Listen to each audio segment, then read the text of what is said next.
दाजू भाई लोग को नमस्कार, आपका स्वागत है फिर से हमारे यूट्यूब चैनल में। और आज हम आए हैं most happening city of Nepal, लेकों का शहर, वो है आपका पोखरा। पोखरा में हम रुके हैं ये होटल एंजल हॉस्टल में, जो उनके पास ये होटल भी है और साथ में हॉस्टल बंक बेड्स भी इनके पास। आज हम अपनी जर्नी आपको दिखाने वाले हैं, होटल एंजल से स्टार्ट करने वाले हैं और आपको दिखाने वाले हैं पूरा अराउंड पोखरा, यहाँ के साइट सीइंग के बारे में, यहाँ के फेमस अट्रैक्शन के बारे में और यहाँ पे क्या मेजर क्या क्या एडवेंचर के लिए क्या क्या यहाँ पे है हमारे पास। तो फटाफट स्टार्ट करते हैं और चलो शुरू करते हैं।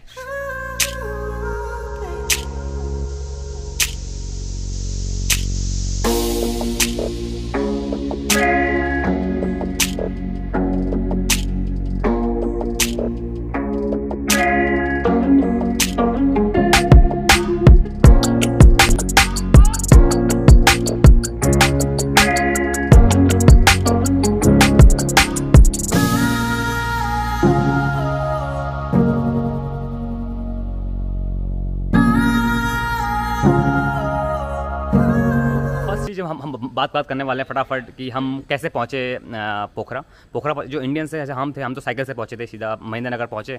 महेंद्रनगर बनमसा जो है इंडिया और नेपाल का फ्रेंडशिप बॉर्डर है, जो काली नदी के पास बैठता है। तो वहाँ से महेंद्रनगर से जो पोखरा डिस्टेंस अराउंड 700 किलोमीटर का डिस्टेंस है। तो हम तो साइकिल से आए थे, हमको 6-7 दिन लगे, पर आप अगर आना तो आप डायरेक्ट बस चलती है, एक बस निकलती है वहाँ से यहाँ के लिए, एक बस यहाँ से चलती है वहाँ के लिए। वो शायद हर शाम को हर दिन 1 बजे निकलती है, आफ्टरनून में निकलती है 1 बजे, नून टाइम 1 बजे निकलती है। तो आप आ सकते हैं।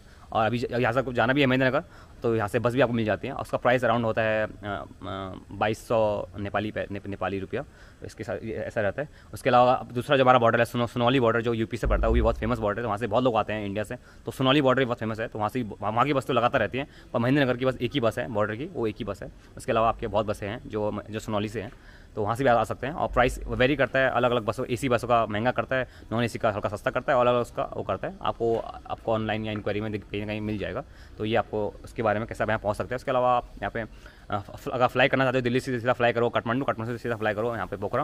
यहाँ पे लोकल यहाँ पे जो डोमेस्टिक फ्लाइट चलती है वहाँ पे मिलती रहेंगी, अराउंड 4-5,000 नेपाली रुपये की आपको मिल जाएंगी। तो इतना एक्सपेंसिव भी नहीं रहता, बहुत सही रहता है। और आपका जो ट्रैवल टाइम होता है बहुत कम हो जाता है, 1 घंटा। जो आपको बस में आपको 10-12 घंटे लगता है, आपको 1 घंटे में 2 घंटे का काम हो जाएगा। तो ये भी बहुत सही है।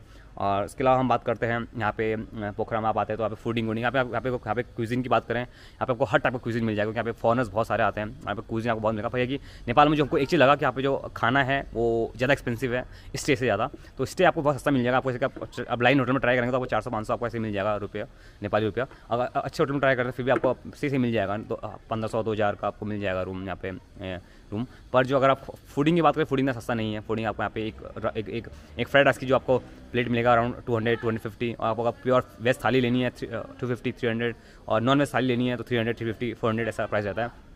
तो फूडिंग हमको हल्का सा एक्सपेंसिव लगा, तो पर यहाँ के स्टे यहाँ पे आपको ठीक ठाक मिल जाएगा। और क्यूजिन में आपको हर चीज़ मिलेगा, साउथ इंडियन से लेके नॉर्थ इंडियन से लेके आपको हर चीज़ मिलेगा। इटालियन से लेके चाइनीज़ से लेके कोरियन से लेके आपको हर एक आपको यहाँ पे वो मिलेगा। यहाँ पे मैंने बहुत सारे चाइनीज़ रेस्टोरेंट देखे। यहाँ पे एक्चुअली चाइना का बॉर्डर बगल में ही है, तो चाइनीज़ नेपाल का अच्छा फ्रेंडशिप वो है, तो चाइना को फ्री वीज़ा है 1 महीने का। तो बहुत सारे चाइनीज़ यहाँ पे आते हैं, जिससे यहाँ पे क्या है कि आपका वीचैट पे और जितने भी अली पे जितने भी यहाँ पे वो चलता है, सब यहाँ पे चलता है। आपको हर दुकान में आपको मिलेगा, और आपको बहुत सारे रेस्टोरेंट मिलेंगे यहाँ पे आपको चाइनीज़ खाना बहुत मिलेगा, मेन ऑथेंटिक चाइनीज़ मिलेगा। और बहुत सारे यहाँ पे हर जगह आपको जो दिखेगा, आपको नेपालीज़ और चाइनीज़ और इंग्लिश में लिखा हुआ मिलेगा, क्योंकि यहाँ पे बहुत ज़्यादा चाइनीज़, कोरियन और जापानीज़ लोग वहाँ पे आते हैं।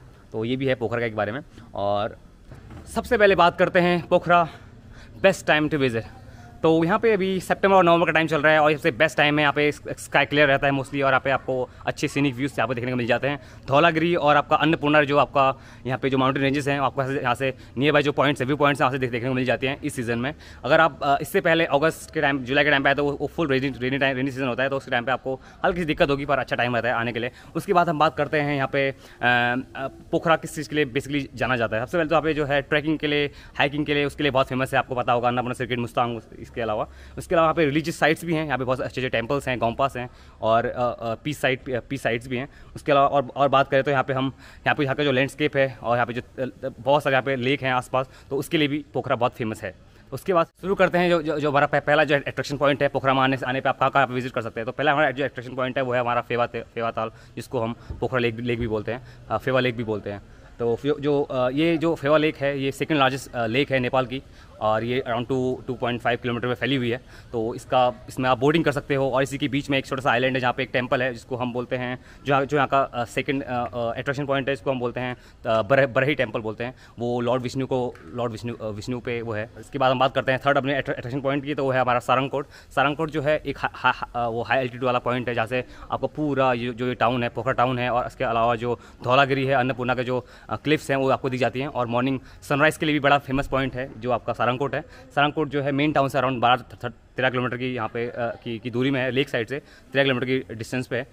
उसके लिए आप यहाँ से या तो लोकल बस ले सकते हैं या आपको बागलुंग से मिल जाएगी, जिसका प्राइस अराउंड 50 रुपीज़ होता है। और आप साइकिलिंग भी कर सकते हैं या टैक्सी भी ले सकते हैं, जिसका प्राइस हल्का सा ज़्यादा होता है। साइकिलिंग करते तो आपको हल्का सा पैडल ज़्यादा करना पड़ता है 12 किलोमीटर का, और अच्छा एलिवेशन गेन करना पड़ता है। तो आपको आप पे डिपेंड करता है क्या करते हैं। उसके बाद हम बात करते हैं जो हमारा फोर्थ पॉइंट है, जो यहाँ पे जो थर्ड पॉइंट है वो है वर्ल्ड पीस स्टूपा।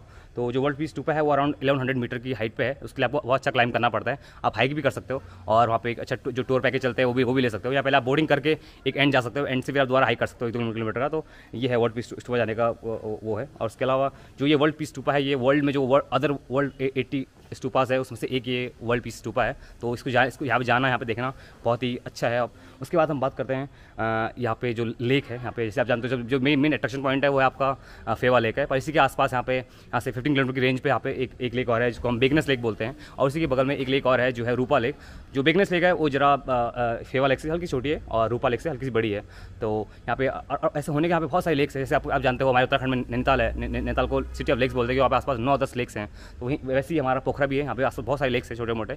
पर ये है कि जो मेन अट्रैक्शन पॉइंट है फेवा लेक है, और आसपास जो और 2-3 लेक और हैं जो मैं आपको ऑलरेडी बता चुके हैं। तो यहाँ पे जाने के लिए भी आप यहाँ पे लोकल ट्रांसपोर्ट यूज़ कर सकते हैं, साइकिलिंग यूज़ कर साइकिल ले सकते हो। यहाँ पे आप कोई भी कॉमन ट्रांसपोर्ट टैक्सी हायर कर सकते हो।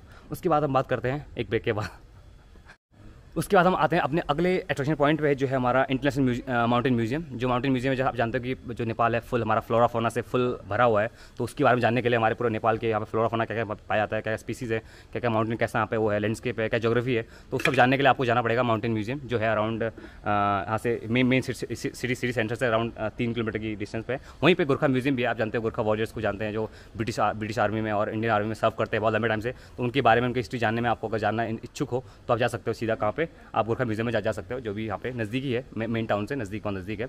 उसके अलावा हम आते हैं अपने अगले, जो मैं बताया था आपको, बरही टेम्पल जो है, जो फेवा लेक के बीच में है, जहाँ आपको उसके लिए आपको एक बोट लेनी पड़ती है, जो अराउंड 10 मिनट का वो टाइम लगता है। और आपको 50 या 100 रुपये यहाँ का बोट का चार्ज होता है पर पर्सन। तो आप क्रॉस कर सकते हो, वहाँ पर आप जा सकते हो बरही टेम्पल में। उसका भी बड़ी मान्यता है। तो एक अट्रैक्शन पॉइंट वो भी है, मैं आपको ऑलरेडी बता चुका इसके बारे में। उसके अलावा यहाँ पे पोखरा में बहुत सारे केव्स हैं, बहुत अच्छे लैंड, बहुत ब्यूटीफुल केव्स हैं। तो पर्टिकुलर का नाम नहीं लूँगा क्योंकि बहुत सारे ऐसे केव्स हैं। और जहाँ मुझे जाने का टाइम नहीं मिला, पर यहाँ पे मुझे पता चला कि आप केव्स भी हैं और बहुत सारे यहाँ पे वाटरफॉल्स भी हैं।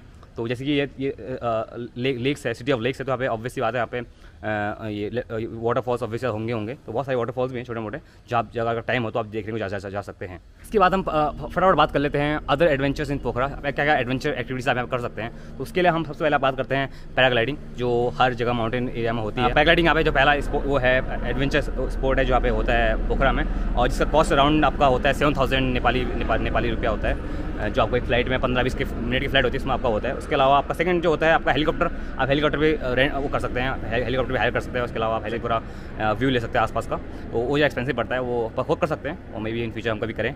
उसके अलावा बात करते हैं उसके यहाँ पे एक नया चीज़ मुझे देखने को मिला जो मुझे इंडिया में नहीं मिला, वो है अल्ट्रा लाइट फ्लाइट है। तो एक छोटा सा जेट टाइप का होता है, छोटा सा होता है, इसमें बस 2 लोग बैठते हैं, तो अल्ट्रा लाइट फ्लाइट बोलते हैं उसमें। तो उसमें भी आप अपनी फ्लाइट उसमें आप उड़ के पूरा 15-20 मिनट का फ्लाइट होता है। उसमें उसका प्राइस अराउंड 10,000 के अराउंड होता है, पर वो भी बहुत ब्यूटीफुल होता है। 2 लोग बैठते हो और बहुत ब्यूटीफुल है। मैं आपका फोटो आपको मैं भी दिखा दूंगा इसमें कि कैसा होता है, तो वो भी मुझे बड़ा अच्छा लगा। उसको भी आप ट्राई बिल्कुल कीजिएगा, मेरा मन तो बहुत था।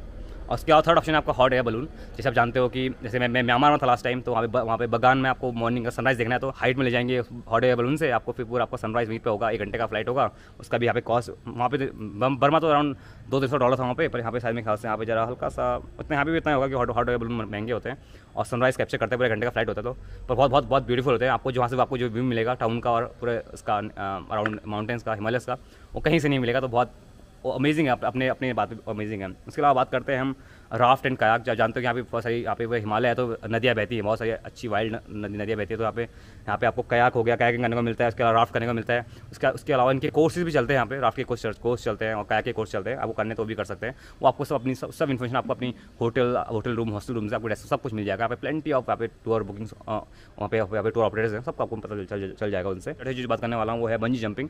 बंजी जंपिंग जानते हो हमारे ऋषिकेश भी है एशिया का, वो भी शायद कुछ नंबर का है, जो हाईएस्ट ऐसा है। पर जो हमारे पास जो यहाँ पे है बंजी जंपिंग, जो हमारे पोखरा में है, वो वर्ल्ड की सेकंड हाईएस्ट बंजी जंपिंग बोलते हैं उसको, वो है।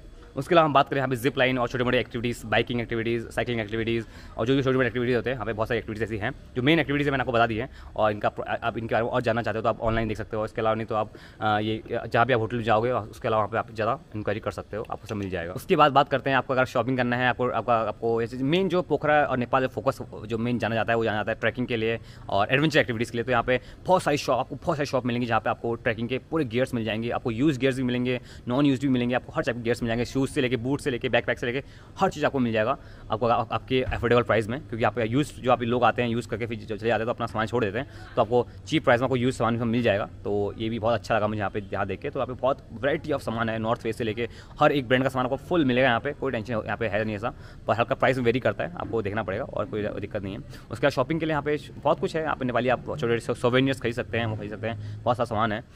और जो हमारे ऐसे बजट ट्रैवलर्स हैं तो उनके यहाँ पे बहुत सारे यहाँ पे यूथ हॉस्टल्स हैं, बैकपैकर्स, पोखरा बैकपैकर हॉस्टल है और बहुत सारे यहाँ पे ऐसे जो चीप स्टे हैं जहाँ पे आप स्टे कर सकते हैं। उसके अलावा आपको अगर कैंपिंग करनी है, हम जो ट्राई कर रहे थे कैंपिंग करने का, हमको आज निकलना पड़ रहा है तो हम कैंपिंग नहीं कर पा रहे हैं। पर यहाँ पे हमारे कुछ दोस्त बने हैं, जैसे अजीत हमारा एक फ्रेंड बना है, साइकिलिस्ट है, मैं उसका प्रोफाइल शेयर कर दूँगा। आप कोई भी अगर साइकिलिस्ट आता है, कोई हेल्प चाहिए होती है यहाँ पे, मैं अपने डिस्क्रिप्शन से शेयर कर दूँगा। पोखरा में वो अच्छी साइकिलिस्ट है, 17 कंट्रीज घूम चुके हैं, तो कोई भी आपको हेल्प चाहिए तो उनका आपको कॉन्टैक्ट कर सकते हैं। तो उन्होंने हमको बताया कि यहाँ पे आसपास जैसे यहाँ पे जो हाई पॉइंट्स हैं, जो स्टूपा पॉइंट है और जो सारंगकोट है, वहाँ पे ऐसे लोकेशन जहाँ पे आप कैंपिंग कर सकते हैं। तो वैसे जो क्योंकि वो लोकल नेपाल पोखरा वगैरह नेपाली है तो उनको जानते हैं कि कहाँ पे कैंपिंग स्पॉट है, तो आप उनसे बात करके ढूंढ सकते हैं। हम पे टाइम नहीं तो हमको निकलना पड़ रहा है, पर यहाँ पे बहुत सारे ऐसे स्पॉट है जहाँ पे आप फ्री में अपना कैंपिंग विदाउट एनी कॉस्ट यहाँ पे हम कैंप करके स्टे कर सकते हैं, अपना ट्रैवलिंग का कॉस्ट है वो कम कर सकते हैं। तो ये बहुत सारे ऑप्शन हैं, चीप ऑप्शन है, आपको देखना पड़ेगा, घूमना पड़ेगा और टाइम स्पेंड करने। उसके अलावा फाइनली लास्ट में बात करना चाहूँगा इस वीडियो को एंड करते हुए, बताते हुए इसके बारे में, वो है हमारा जो मैं आपको एक टिप देना चाहूँगा। जैसे आप बाहर से आ रहे हैं, जैसे आप इंडिया से आ रहे हैं या आप कहीं से भी आ रहे हैं, तो इंडियंस के लिए मैं बेसिकली बात करना चाहूँगा। तो जो यहाँ पे जो ATMs हैं,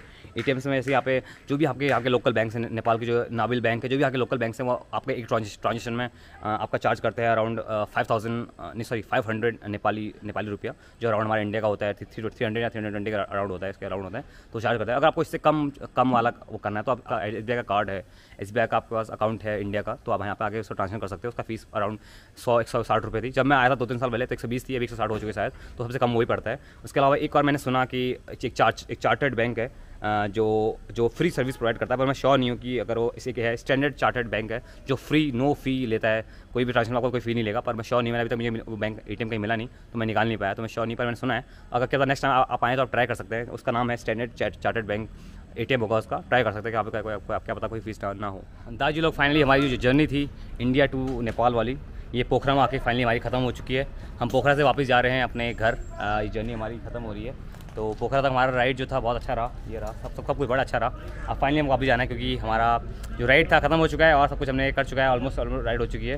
ये 700-800 किलोमीटर की राइड थी, तो वहीं से इसको एंड करते हैं राइड को। और आज लास्ट डे है तो साइकिल जा रही है ऊपर बस में और सीधा हम पहुँचेंगे महेंद्रनगर कल, और वहाँ से भी आगे अपने घर की तरफ निकलेंगे। उसके बाद फर्दर जो राइड आने वाले इसके लिए बने रहिएगा और व्लॉग्स को प्यार देते रहिए, और इस बार कुछ ट्राई करना कि अच्छा अपना YouTube चैनल से सेटअप करें और बने रहिए।